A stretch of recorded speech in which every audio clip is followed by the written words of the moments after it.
What is going on? You are listening to TAGSPodcast, aka Talk About Gay Sex Podcast. This is episode 639.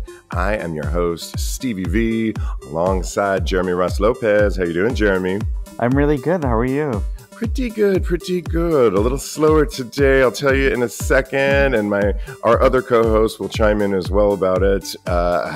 Joining us, of course, the lovely and talented Kodi, Maurice, Doggette. How the hell you doing? Hello, darling. I am sleepy. I am.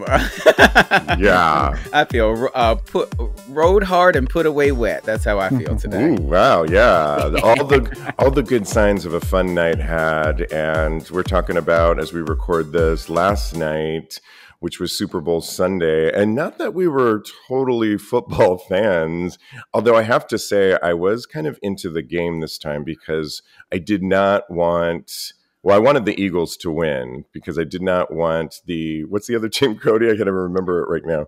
I just know they're from Kansas City. Kansas City to win because they've won two consecutive years in a row. And the whole Taylor Swift of it all, I was just like, no, they cannot win a third time. And we also chose the Eagle because we go to the Eagle all the time. So that was the other rational thought that we had about choosing that team. And lo and behold, they killed it. They won. But I hosted a little get together with friends here. Kodi was there.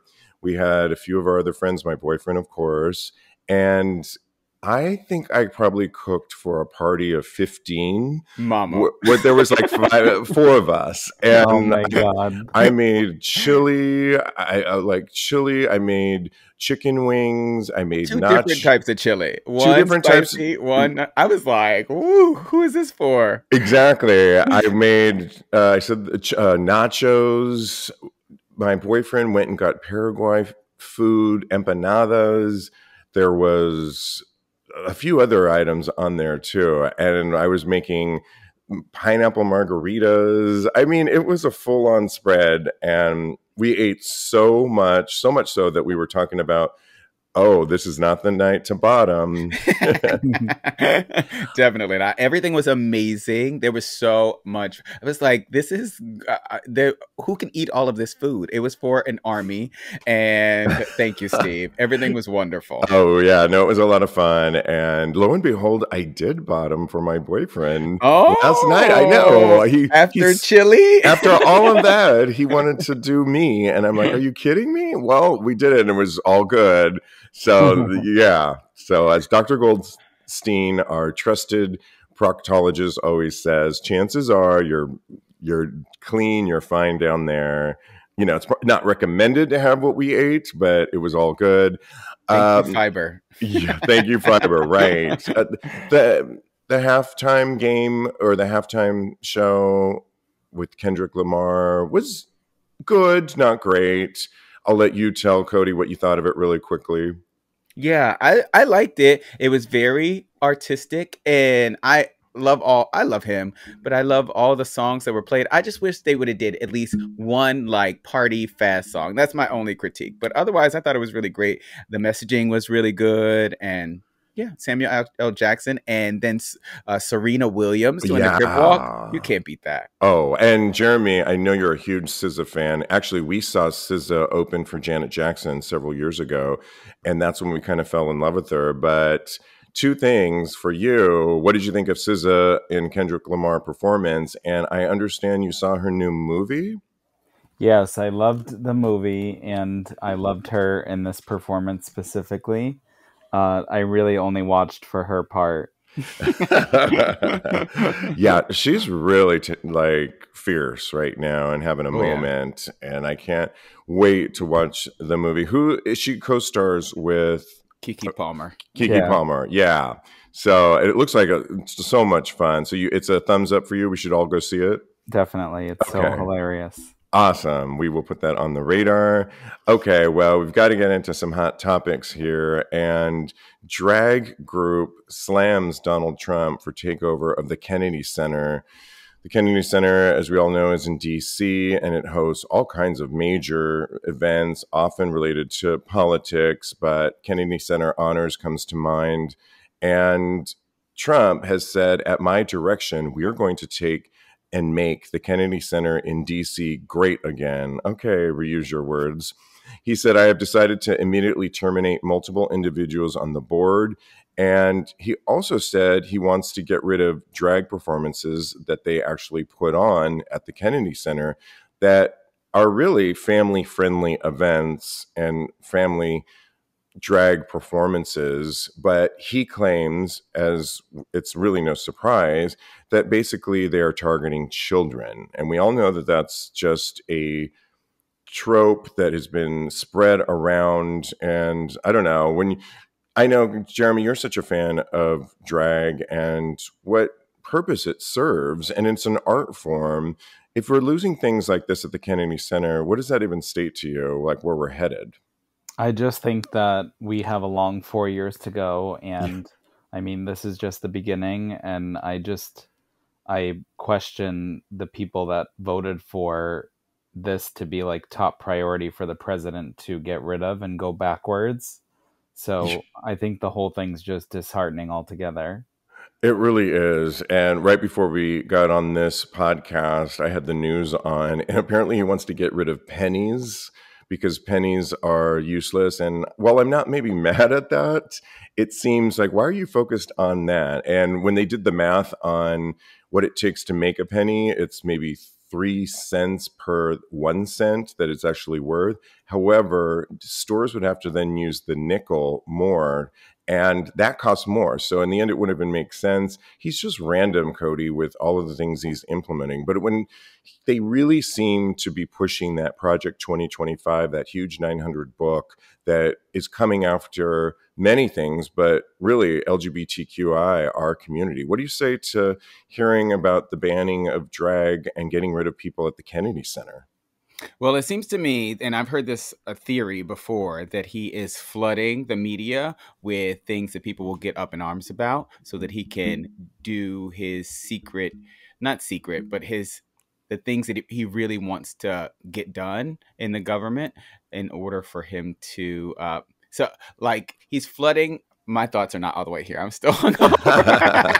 Get it together, girl. I'll get it together. All right. He's flooding the media so that he can achieve the things that are really on his agenda. And I'm going to stop there because I don't know if I can elaborate anymore. That's okay. No, I think you're right. I mean, throwing everything to make a major statement, sadly, it's affecting our community. There was a USA Today article that's saying PrEP could be Texas brought it up to the Supreme Court that whether or not PrEP, Truvada, should be actually provided free to people that have insurance plans because they say it promotes promiscuity. And again, it's that whole Project 2025 that they're trying to get rid of it. I hope that doesn't happen because it's saving people's lives. And we can get into that a little bit more. But there was a recent study that actually claimed Americans aren't happy with the country's treatment of queer folks in this brand new study. And even though,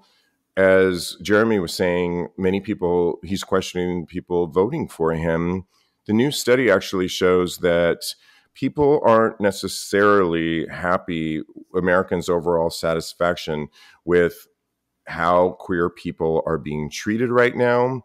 38%, a record low, has about queer issues are actual people that are happy with it. And meanwhile, Trump continues his crusade, as we know, against queer people and specifically trans folks. And, he's banning trans women from sports, making gender affirming care illegal. But the study really actually shows that, let me just read you a couple of notes and then we'll discuss. The satisfaction varied by political party. So Republicans, of course, reported that they were largely satisfied with the country's treatment of gays and lesbians at 55%, while Democrats reported dissatisfaction at 44%. And both parties expressed dissatisfaction with America's treatment of transgender people, with only 42% of Republicans and 31% of Democrats. So, Jeremy, when you hear these numbers, that it seemed the pendulum really did swing to the right, and it kind of shows that, people are pushing for a more conservative nation. But then when you hear a study like this that says, actually, we aren't really happy with the way queer people are being treated. What does that say to you? It makes me question how many people actually voted when it came time to make the decision overall, because I feel like it in the statistics, it sounds like we're almost down the middle, or not all the way leaning to the right, but somehow that prevailed in the end. Yeah, I mean, I feel like over time we've seen so many people, whether you're on the right or left, just accepting of different lifestyles, and it's become more mainstream. And you see examples in music and in television and film. And basically, I think a lot of people are like, hey, love is love, and it really doesn't affect me. So why do I have hatred towards a particular community? But Kodi, with everything that we know that's going on with Project 2025, and like you said, he's really just throwing everything to kind of appease this group. When you hear numbers like this, that actually Americans aren't really satisfied with the way things are, the way queer people are being treated, what do you say? How do you make sense of these numbers? Or do you? It's nonsensical to me, honestly, because I feel like he really told people what he was going to do. And I feel like they did not believe him, or maybe they thought he would be nicer or kinder in his application of his agenda. But now people are really finding out that this is not, he wasn't joking. He wasn't joking around.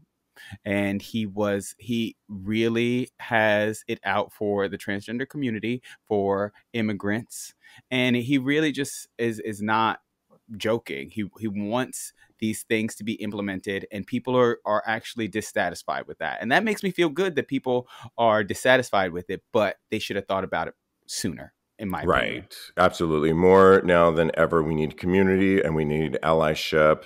And I just hope those numbers reflect that we will have people standing up for really these atrocities that keep coming down the pipeline. Well, switching gears and staying on target of love is love, there was a recent conversation going on over at Reddit about you're never too old to meet the love of your life. And people went on to share the various ages when they met their love, and starting as early as 22 and went all the way up to 72. That the 72-year-old, though, said he's still looking, which, okay, but there was a 59-year-old that talked about that he came out late in life and had a relationship, but I've never, that has a fiance now. And then a 62-year-old said, my partner years ago promised me that we would live to 90, and I was very skeptical. Sadly, he died 3 days short of his 70th birthday, but they were in love through that whole period. And all the other age groups, 42, 36, 33, talked about how they met the love of their life. And I think it's a really great article, an empowering article that is showing that you're never too old. I mean, I think a lot of people, even for myself personally, there was a point when I thought, well, maybe I already had the boyfriends in this lifetime. And lo and behold, then I met my boyfriend, which is the love of my life, at 54. And I just think we have a little bit later time to find. When you hear stories like this, Jeremy, though, heartwarming stories of you're never too old. I mean, you met your boyfriend at 32. Am I correct on that? Maybe, I think maybe 33. Okay, yeah. And you weren't really looking, but were you looking, in the back of your mind, did you ever think like at some point I want to meet the love of my life? And was that something that Kevin was also thinking?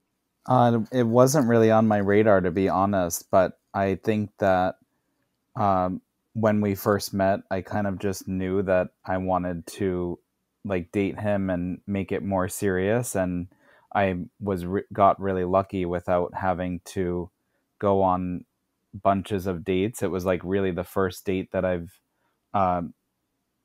given the opportunity to even talk to anyone or meet anyone new. So I'm really just so happy with where it's gone. And I think that age is honestly just a number. And I believe that just finding that person you'll know when you spend time with them. what they mean to you and how they make you feel. And I think that that's a beautiful story, that this person got to spend as much time as they did, even though it wasn't long enough, that they got the moments with that person is really special. It really is. And you said something that sparked in me. You will know when you meet that special person. And it's almost like it's infectious. Your friends and family will also feel that energy. Whenever I talk about my boyfriend, it's within my family and friends, everybody just has a glowing look of, yes, you two are like, they love him. And it's like infectious. It permeates through all the people that you surround yourself with. When you hear this, Kodi, about these stories of meaning love at whatever age of life you are in, what does that say to you, and what does it mean to you? Well, y'all got me tearing up over here. I'm getting all verklempt. I love this love. I love love, and I think this is the right story, especially ahead of Valentine's Day. Oh yeah, good point. Because people should not be giving up on love unless you are the type of person. There are people out there that are asexual, things of that nature. So I feel like at any age, finding love is possible. This is the perfect story for right now. And don't give up on love out there, you guys, because I haven't. And I think, yeah, the right person is out there for everybody. The right person for the moment, I should say. Absolutely. Absolutely. Oh my gosh. And just reporting on some news around the world, police arrested 56 men in a gay sex party. It was a hotel raid. And this all happened in Indonesia. And while it's really not illegal, Jakarta to be exact, to be gay, they do have Muslim rules that frown upon what they call basically that goes into the pornography they deem as pornography. And apparently this goes into that code where 56 people were, like I said, arrested, and they're in a hotel room. It's minding their own business. This is when you hear stories like this that you really feel that, while we have a ton of shit going on in our country, at least right now, that we can have sex parties. I'll start with you, Kodi, on this one, because I'm not sure if maybe you did or didn't visit a sex party recently. And what do you think about what's happened in Chicago? I think this is a shame. It could have very well been me at that that they're doing this raid on. I think we should be grateful for these small things, but also that we are not in the same situation that these people in Indonesia are. But we should also do all that we can in order to help them. And also, we should not take these privileges that we have here for granted, because it's something that is it could be taken advantage of easily. So, yeah. Yeah, I mean, I couldn't help but think, Jeremy, the dichotomy of what's going on now in our country where, yeah, of course, it's America. We are pretty much free to go to a sex party. And however, then you go with what's currently going on in the administration and Project 2025, and maybe getting rid of things like PrEP that your insurance provides to you for free.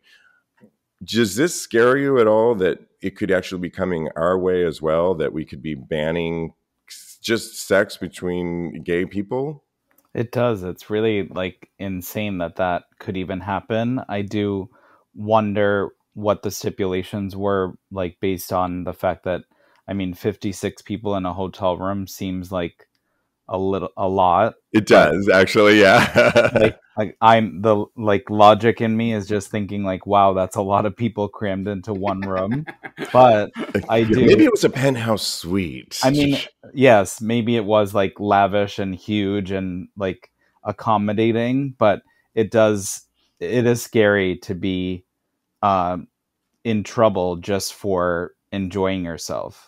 Correct. Yeah, exactly. Just curious, Kodi, at the one you went to recently, what type of establishment was it? Was it a hotel room? I'm not saying that I win. That's when you allegedly heard about. How about that? Oh yeah, the one that I had went to before a very, very, very long time ago. Yes, it was. It was in a basement, actually. Oh, wow. Okay. And there was like different rooms and stuff, and there's slings, and it's a good time. I love it. Well, switching gears here, I'm about to go and work with Vakaya. Vakaya is a really all-inclusive. They do cruises, they do trips around the globe all year long, and I love working with them. They're my favorite company, and it got me thinking recently. We're setting sail to the Caribbean in a couple weeks and starting off in New Orleans, which will be really exciting, but there is a recent story of a big nude boat that set sail from Miami. It was Straits, and it's an 11-day naked cruise, and things like fondling is prohibited, which is probably a good thing. They had a picture of like a group picture, like by the pool, and it's like thousands of people naked, and it was almost a little glaring. I had to put on my sunglasses because they were all they hadn't been in the sun yet. They were just setting sail, but it got me thinking, and here's some of the rules, and then I wanted to hear your thoughts. So basically, you always have to put a towel down if you are going to lie on anything in your stateroom. If you're on any of the loungers by the pool, you have to put a towel down. If you're going to dinner, you have to wear clothes. Okay, thank goodness. And if they have like an outdoor buffet during the day that is kind of open throughout the day. You are allowed to be naked, but you still have to put a towel down on your chair. When looking at this story, they were talking to somebody on Reddit who went on one of these before, and basically this is what this person said.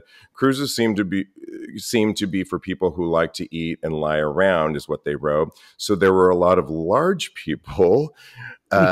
This 67-year-old admitted, and also most people don't seem to be comfortable being nude in public until later in life. And I would pretty much agree with that for the most part. So the crowd was older. He'd say 20% attractive, his words, 20% average, and 60% unattractive, he added. What? Given what I just described, and I already know the answer, Jeremy, but would you ever go on a cruise like this? That sounds like an absolute no for me. Can we say a hard no? A hard no. So I'm not big on the idea of cruises in general because I love to be at the beach, on the ocean, on land, rather than on a floating ship. And then on top of that, I value people wearing clothing and myself wearing clothing. And I enjoy like not being in the nude and not seeing other people in the nude. So I think that this is totally not something that I would be signing up for anytime soon. Yeah, and believe it or not, I wouldn't be for it either. And I talk so much about nudity and loving the naked beach. And of course, on the upcoming Vakaya cruise, when we are at sea, there is a portion of a deck that is for nude sunbathing when we're at sea. And beyond that, there's the red light district. I think Kodi and I were talking about on another episode recently of going to a party completely buck naked, and both of us were on the same page where, well, we love nudity, we almost want something to the imagination. Yes. And we're not really fans of that either. And so this would not be, I don't like to be around food naked. Even when I'm home alone, I think, my boyfriend and I sleep naked together often, but we're not like walking around. Maybe New Year's Day I was naked in bed all day. He had his underwear on, but that felt indulgent. But I'm not just walking around naked all the time. I don't know why. It's just not really my thing. And this would not be. It would just seem a little creepy and icky. I don't know. That's just me. But what are your thoughts on this, Kodi? Would you be on this cruise, or given the stats that I shared, it doesn't really sound that appealing? It really just took me out. I normally, under certain circumstances, you could convince me to go to something like this, but them stats, honey, they are like, I'm gonna just pass on this one. But I'm not against it. I love to be in the nude. If I could walk around nude all day and not offend anybody's eyes, then I definitely would. I'm just glad that they have to put on clothes to eat. But can you imagine dropping something on your your naked skin that's like hot or slimy or any of those things that food can be. It just sounds ridiculous to me. So yeah. Well, I think the other thing it made me think of too is like personal hygiene, and I can only yes. imagine what some people smell like, and that alone is enough to like make my stomach curdle. Thank you. I'm not having dinner tonight for that comment, but you're right. It got me thinking too, because Kodi and I were talking recently about the Russian Turkish baths that people have been around forever, but a lot of younger guys are really discovering them. And I went recently with my Russian friend in Brooklyn, and I was telling the story that in between you're doing the hot saunas and the cold plunges, there's this communal area that everybody gets together, and you can order like snacks, there's soups, and you can order beer, and everybody's sitting around in their towels. And then we have bathing suits on, but so there's that, and we have towels on. But I was a little weirded out by that at first too. Just it seems so, I don't know what it seemed like to me. It just seemed unusual to me, but then you kind of get into it and you kind of just go with the flow. And again, we did have bathing suits on. We weren't completely buck naked, but you're seeing a lot of flesh, let me tell you, as you're trying to eat that salty snack and that wash it down with that beer. And it's an experience. I have to just say that, but definitely not for me, but more power to the people that are on this cruise. And I don't know, what about the staff? Are they just like horrified by this? Do they have to go to therapy after this week? Or I don't know. I mean, who knows? It's all each their own though. So yeah, yes, if they absolutely. enjoy it, that's perfectly good for them. Yeah, absolutely. And I'm glad they have many of those rules in place. Let's switch gears to something that I think Jeremy's really going to be into. And we just got a sneak peek of the 2025 Met Gala theme. Do you already know this, Jeremy? No, I don't. So I'm excited. So as we all know, the first Monday in May is when they have the Met Gala here in New York City. And if you watch Devil Wears Prada, the movie is kind of an homage to it in one of the scenes, but they really amp it up more to the Met Gala in Devil Wears Prada, the musical, starring Vanessa Williams, which I just saw in London and loved it. But the theme is always by the current exhibition that is happening, and then they take license and creativity to come up with what that is. Well, this year's themes, drum roll please. Thank you, Kodi. Super fine, tailoring Black style. And what does that really mean? Well, the current theme is based on the exhibition that's out there, Forming Black Identities.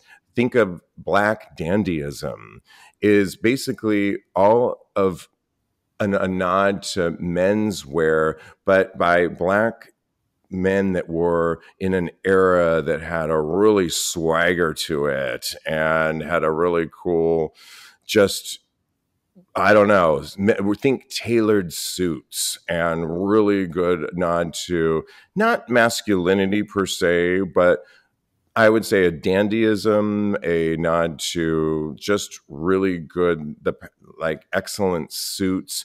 It's going to be kind of interesting. The zoot silhouette was popularized by jazz musicians in the 40s, and that's kind of where a lot of this came. You're going to learn about that in the actual exhibit, but what do you think of this style and this theme, Jeremy? And what we're going to see is it going to be a little one note for you, or will you be excited the interpretations that you'll see? I think I'm really excited for it because I love to see the different interpretations regardless every year. So I feel like this would be really cool, especially for a lot of the women that wear gowns to convert them into suiting and jackets and pantsuits and all that kind of stuff would be like really awesome. And I can't wait to see what Tom Brown does, because he's one that's known for his tailoring and suits, and I'm sure he has really, really cool renditions that he'll do this year. I mean, I've always loved that era and the jazz. I love jazz. It's a little known fact about me. I love old speakeasy and jazz clubs and that really that era that was just swagger and swanky and the suits that went along with it. And Kodi, in an era of that we're currently in, Black History Month, to announce this with this current, it's called Slaves to Fashion, Black Dandyism and the Stylings of Black Diasporic Identity. What do you think about this theme and what we might actually see on that red carpet on the first Monday of May? Well, slave to fashion just kind of struck me a little bit. I'm like, I don't know. Could they not have thought of something else to call it? But I mean, well, definitely. This was the guest curator Monica L. Miller, whose book "Slaves to Fashion: Black Dandyism" wrote this. Okay, I thought that was the Met Gala theme. I was like, oh no. my, yeah, let me make that correct. But can you imagine Coleman Domingo walking on this runway? Mama. It's going to be fantastic.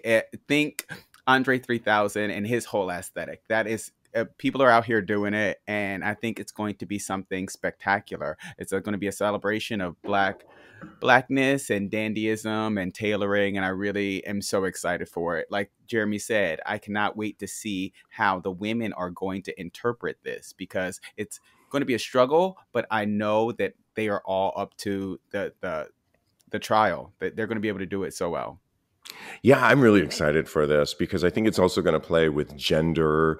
And we have so many probably people that will be on the red carpet that are of the LGBTQ plus community that are going to give their take on it. And it's always fun to play with different silhouettes, and the more tailoring you can have and interpretations. I think people really get so creative on it. Jeremy and I are often at a lot of these award shows, but then often the first Monday for the Met Gala, we're texting each other saying our favorites. And I have a feeling our phone will be exploding this year for sure. Definitely. Yeah, I'm excited for it. Well, there is a Spanish reality TV show that's like Temptation Island. And I think we have it, Kodi, our version here in America. I'm not sure. I don't watch it, but this one in particular went viral with the theme, Por favor, Montoya. It was a cheating scandal that everybody has been talking about. And it's one of those reality shows where, like I said, the couples go on there. It's Temptation Island. And they basically test their relationship on whether or not they can actually stay together, or are they going to be tempted. And in this week, a clip made the rounds on the internet with a man named Jose Carlos Montoya being forced to watch his girlfriend, Anita Williams, getting pretty hot and heavy with her single co-star, Manuel.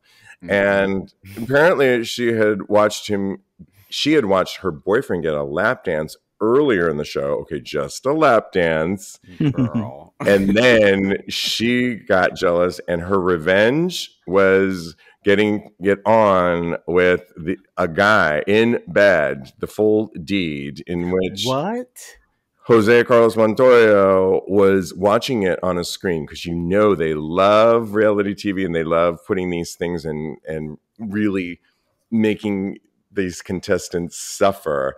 And Montoya lost control. He started screaming, "Por favor!" He started Montoya, and he started running down a beach in the Dominican Republic, screaming at the top of his lungs, running with the host like following behind, like, no, you can't go there. And he was he was professing his love, and you've ruined my life. And I mean, you've got to see this clip. It's pretty hilarious.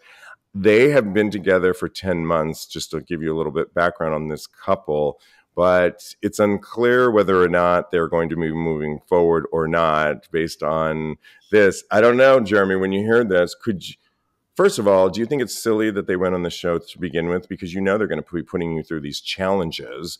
But on top of that, could you watch on a screen your boyfriend getting it on with somebody else as sort of a revenge tactic? Of course not. I would be screaming in Spanish and swearing up and down the beach too. Every other language you can think of. Yeah, exactly.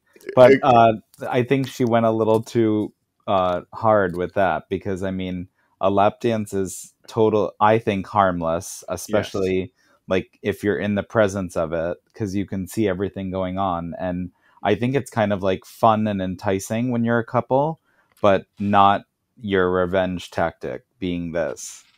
Yeah, exactly. I mean, I think they put themselves, Kodi, in a really compromising situation to go on TV, and it must have been a really good deal to do this, but I think they ruined it. And yeah, I think she maybe took it too far, and definitely probably too far, and ruined. I mean, some people can't come back for that. I know jealousy is a huge thing between couples, and right before I got in this show, my boyfriend's watching a show. What is it, Kodi? The 100? The 100? Yes, yes. And I was telling you, I didn't even know what the show was. Apparently, it has 7 seasons. It's on Netflix, and it is all about these people that were in outer space. But then what happened? So I'm going somewhere with this, people. As far as I can remember, because I watched a show maybe a couple years ago, the Earth was dying, so they put 100 people or 100 couples, something like that, in a space station, and then Very Temptation Island. It all comes back to Temptation Island, doesn't it? So, and then when the Earth healed, they all came back, and then they have to repopulate the planet. That's the basic premise. Oh, I got it. Very believable, and I get it. And so he was watching it, and he's like, "I'm watching it because of this guy. He's hot." And to be clear, he is really hot. What's his name? Ricky Whittle. Yeah, he is. Whew. You didn't even have to say anything. I was like, I know. I was like, Jesus, he really is, and we were laughing about it, and it was hilarious, and so I can see why. But it's all fun, and you have to share those kinds of moments with each other because that's just relationships. But Kodi, what do you think about Montoya and screaming down the beach and the cheating scandal? Why would anybody do this to themselves? Relationships are already hard enough. Why would you go to an island called Temptation Island to test your relationship? It just sounds so mind-boggling, crazy to me. I don't understand it. I would never be able to go anywhere with my partner and watch them have sex with somebody on a screen. That is just crazy. I can't even watch shows like this. I get secondhand jealousy and I fly into a rage. So no, it's a no for me, dog. I'm not going to Temptation Island anytime soon unless it's to wreck somebody else's marriage. Okay. Any of these shows, though, really, I don't think I could do it. I don't know how much of a paycheck they're getting, but you really are threatening. I mean, there's that show For the Love of Dilfs that is hosted by Stormy Daniels that is fun and I like it. But often when two people meet up and start the love connection going, they're threatened by somebody then coming into the mix and taking away that person.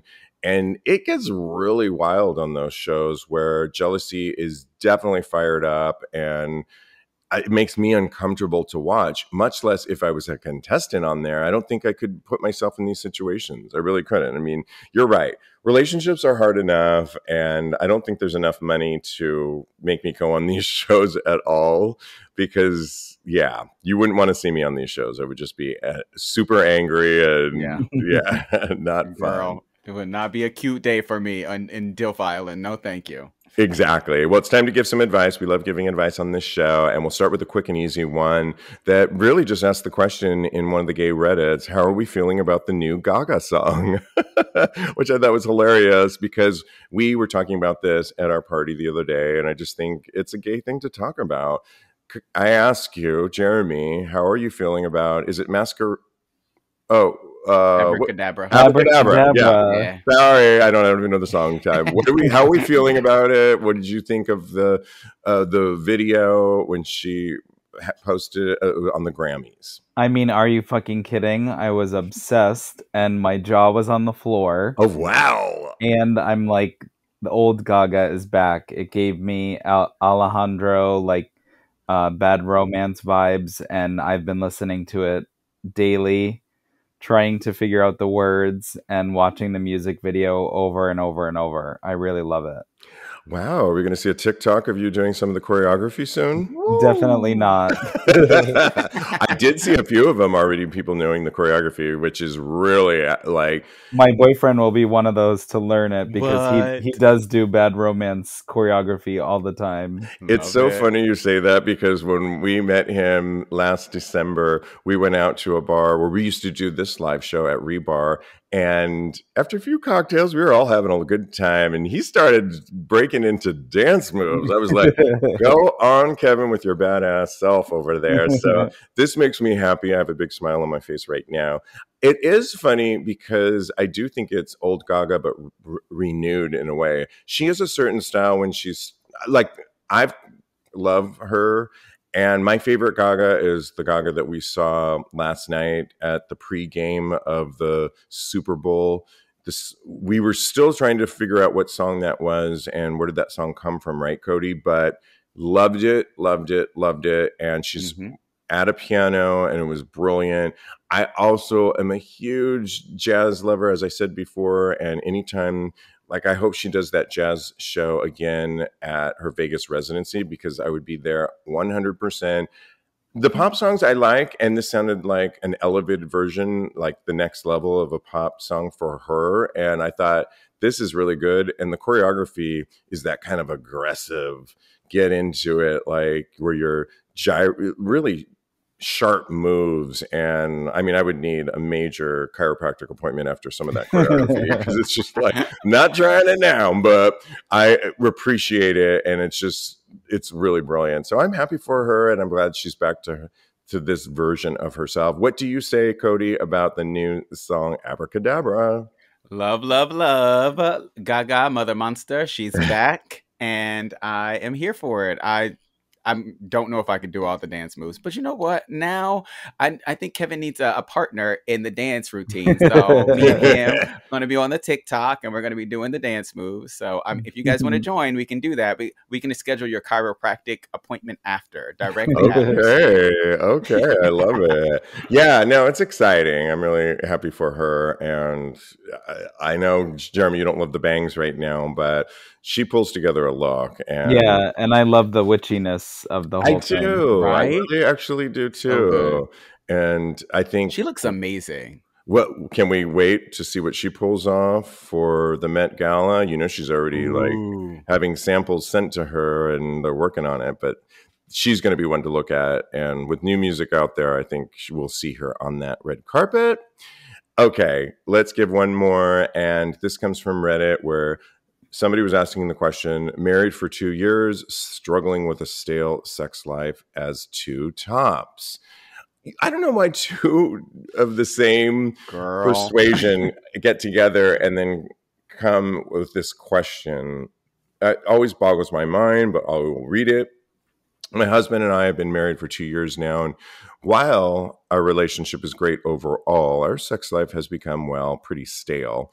We're both tops, and neither of us really enjoys bottoming, so our options feel kind of limited. Lately, it feels like we've fallen into a routine where sex happens maybe once a week, and then it feels more like a chore. That something, than exciting. I know every couple's sex life evolves over time, but is this normal for married couples?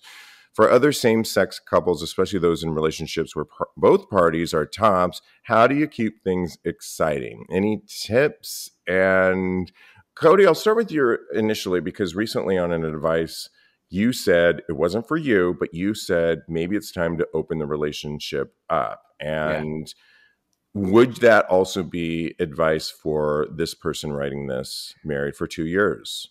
Well, first of all I can imagine is them in the bedroom getting ready to have sex, and then they're both like, "Okay, it's your turn now." Nope, it's your turn. Going back and forth trying to decide who's going to bottom, and it's just hilarious to me. Too much conversation and not enough sex, and not enough action. That's right.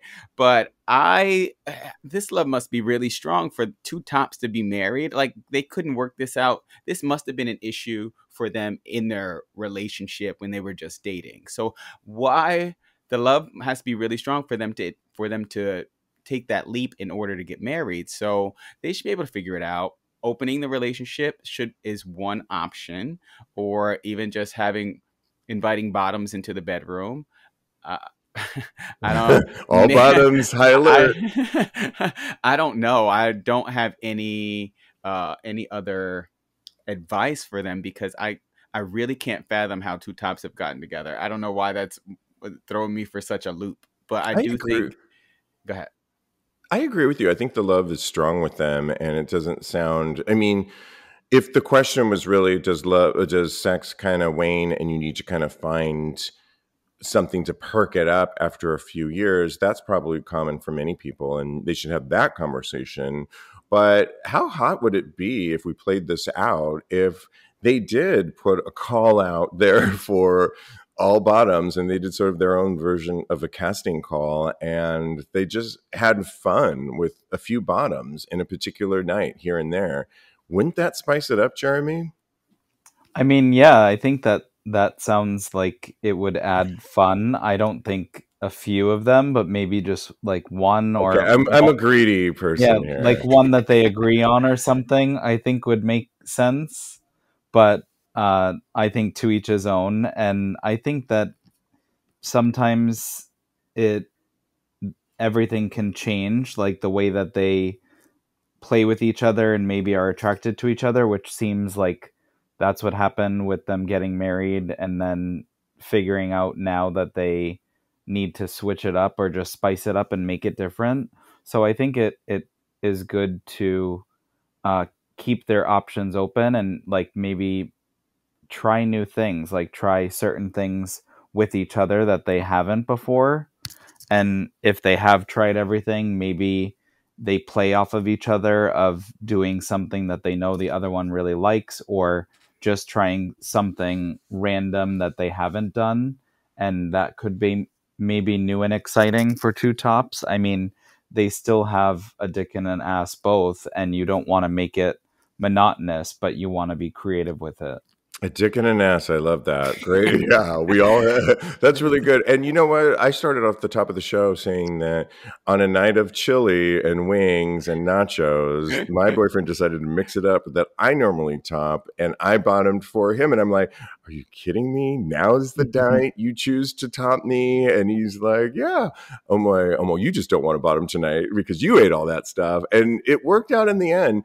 That spontaneity, I think, is probably my advice that sparked it from what you said, Jeremy, is that don't be afraid to be spontaneous with your partner and try something new and throw them a curveball, for crying out loud. It can be really fun. And that's the spice of life, is to overcome monotony. And I think don't forget that little kid in you that dreams and thinks of things. You don't have to act on all of them, but some of them you can, and it might not always land, but then again, it might. And that could be the key that really pushes you over and says, this is why I'm with this man or person. So yeah, good luck to you guys. And we love giving advice. You know, you can always reach out to us, and we are here for you, solicited or non. You can reach out to us on our Instagram, DM us, or go to the website, TAGSPodcast.com.